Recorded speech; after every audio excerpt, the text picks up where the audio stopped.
파인애플 하면 여러분들은 제일 먼저 어디가 생각나시나요? 저는 지금 파인애플 농장 중에서도 관광지로 유명하고 잘 알려져 있는 하와이 돌 파인애플 농장을 찾아가는 중입니다. 차창 밖으로 보이는 곳들이 모두 파인애플 농장인데요. 그 규모가 어마어마합니다. 이곳이 그 유명한 파인애플 돌 농장 입구입니다. 코로나 시국에도 세계 각국의 많은 관광객들이 찾아와 붐비고 있는 것을 볼 수 있습니다. 이곳 돌농장에서는 파인애플 농장을 만드는 초기 과정부터 심어서 수확하는 과정까지 자세히 보여주고 있습니다. 자료를 보면 파인애플 농장을 만들기 위해 화산재 토양으로 뒤덮여 있는 붉은 색깔을 띠고 있는 넓은 밭에 대형 농기계들이 투입되어 농장을 조성하고 있는 사진이 먼저 보입니다. 그런데 한쪽 화면에는 사람들이 일일이 수작업으로 파인애플 모종을 심고 있는 사진도 보이네요. 농약을 살포하거나 비닐 피복 등 농작업은 대형 기계를 이용해서 하지만 파인애플 모종 뿌리를 심거나 수확하고 선별하는 작업은 사람 손으로 직접 하고 있음을 볼 수 있습니다. 120년 전인 1903년 100명이 낯설고 물서른 태평양 한가운데 하와이라는 섬에 실려와서 이곳 농장에서 하루에 약 70센트, 지금 우리 돈으로 800원 정도를 받고 혹독한 노동에 시달렸을 이민 1세대들의 모습이 자연스럽게 떠오릅니다.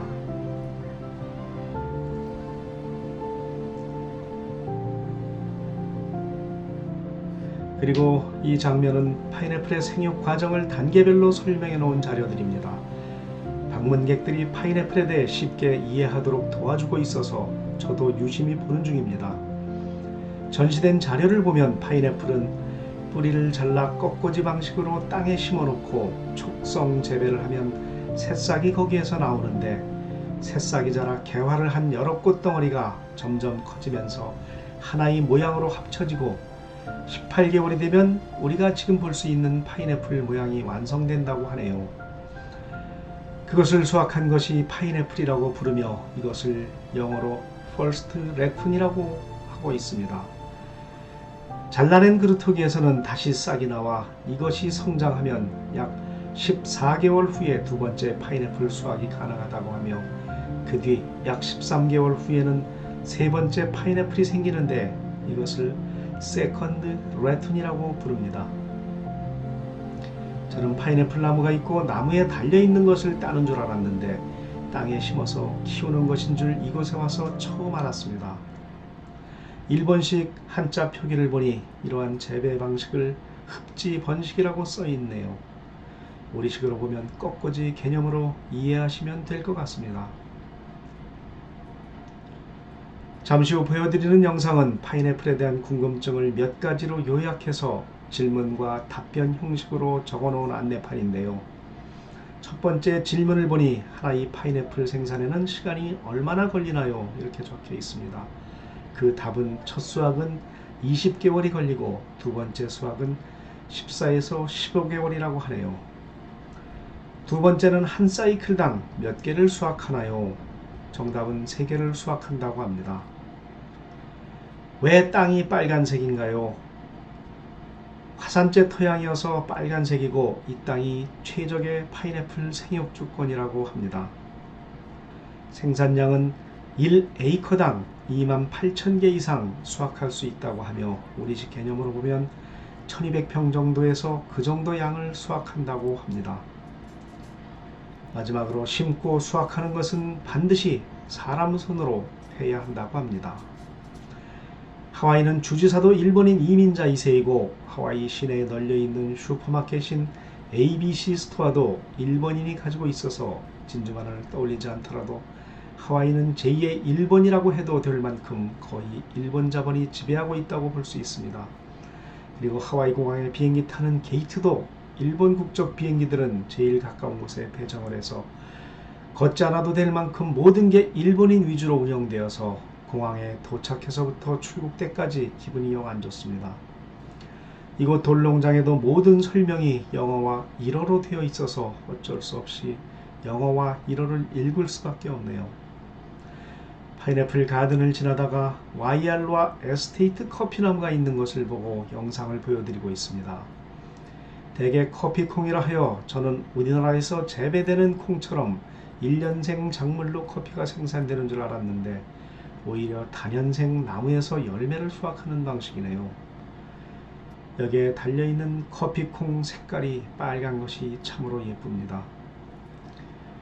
돌농장에서 투어를 하는 방식은 3가지가 있습니다. 첫째는 가든 투어, 둘째는 미로 투어, 마지막으로 기차를 이용한 파인애플 농장 투어 3가지가 있는데요. 저는 가든 투어만 했고요. 대신 기차로 농장을 둘러보는 것은 영상으로 자세히 소개해 드릴까 합니다. 먼저 요금을 내시고 표를 사셔야 하는데 이것이 매표소입니다. 요금은 성인 13달러이고 12세 미만 5세까지 어린이는 11달러이며 군인 등은 12.25달러라고 합니다. 많은 사람들이 줄을 서서 기차 투어를 하려고 기다리고 있습니다. 운행하는 기차는 여러 종류가 있다고 합니다. 잠시 후에 여러분께서 투어를 떠나는 기차를 보실 수가 있는데요. 오하나 익스프레스라는 기차가 여러분께서 보실 수가 있습니다. 이 오하나 익스프레스는 중국 항저우에서 제작했다고 합니다. 그리고 알로하 익스프레스라는 기차 역시 중국 항저우에서 제작했다고 하며 그 외 2003년 아일랜드에서 가져온 레이디 리버티와 영국에서 제작한 파인애플 익스프레스 등 총 4종류의 기차가 운행된다고 합니다. 지금 관광객을 실은 기차가 농장 안으로 떠나고 있습니다. 농장을 돌아보는 시간은 약 20분 정도 소요된다고 하며 거리는 2마일 정도라고 하는데 우리식으로 보면 약 3.2km 정도 둘러보는 것 같습니다. 저쪽에 투어를 마친 기차가 들어오고 있습니다. 기적을 울리며 서서히 들어오는 모습이 개선장군 모습을 연상시킵니다. 기차 안 관광객들의 표정이 밝은 것을 보니 흡족한 투어가 된 듯합니다. 파인애플 농장을 알려면 먼저 하와이를 지배하던 절대왕정의 뼈아픈 역사와 우리 조상들의 슬픈 이민 역사를 기억해야 하는 곳이기도 합니다. 먼저 하와이 역사를 잠시 살펴보면 1778년 하와이 섬이 외부에 알려졌는데 당시 하와이는 칼라카우아 왕이 다스리고 있던 절대왕정 국가였습니다. 하와이가 탐인한 미국은 하와이의 선교사 등을 파견하였고 뒤따라서 장사꾼 등 수많은 사람들이 유입되면서 조용하던 섬나라가 성병이 퍼지고 사회가 무질서해지면서 완전히 뒤집어지게 됩니다. 이때 하와이 절대왕정은 빚이 많아 국토의 75%를 이미 미국의 백인이나 미군들에게 외국인들에게 매각하였고 백인들은 이 땅을 사서 사탕수수 농장을 대규모로 세웁니다. 1875년 미국은 일제가 우리나라를 수탈하기 시작한 방식과 거의 동일한 전형적인 식민지 수탈 방식을 취합니다. 즉 하와이 모든 상품은 미국으로만 수출이 가능하고 다른 나라와는 일체 다른 협정을 맺지 못하게 하는 불공정 협약을 체결하였고 이 와중에 미국에 반대하던 릴리우어 칼라니 여왕을 폐위시키려고 반세 분장을 일으키고 이를 빌미로 해병대를 패병하여 무력으로 이올라니 궁을 포위하면서 하와이 왕정을 무너뜨립니다. 1894년에 결국 샌퍼드 돌이 초대 대통령으로 취임하면서 하와이 공화국을 만들지만 이자는 4년 뒤 1898년 미국과 합병을 추진하고 돌은 초대 총독이 됩니다. 일제가 우리나라에서 조선왕조를 침탈하던 방식과 흡사한데요. 일본의 이등박론과 이완영을 합쳐놓은 인물이 돌이라고 할 수 있습니다. 미국 선교사였던 부모가 하와이로 오면서 하와이에서 나고 자랐으며 칼라카우아 왕에 의해 하와이 초대 대법원 판사까지 되는 은총을 입었지만 그가 하와이를 위한 것은 오직 미국의 영토가 되게 하는데 앞장선 것밖에 없습니다. 그 사촌인 제임스 드러먼드 돌은 1900년에 파인애플 농장을 세우는데 그것이 지금의 돌 농장인 것입니다. 결국 지금 우리가 보고 있는 이곳 파인애플 농장은 제국주의의 암울한 침탈 현장이라고 할 수 있습니다. 이곳은 파인애플로 만든 상품을 파는 곳입니다. 많은 파인애플 상품들을 보면서 그러한 생각에 잠기다 보니 돈도 없지만 손뜻 물건을 집을 수가 없네요. 여러분께 지금까지 파인애플 농장에 대해서 설명을 드렸습니다. 부족한 영상 시청해 주셔서 감사합니다. 구독, 좋아요 눌러주시면 용기와 힘이 납니다. 감사합니다.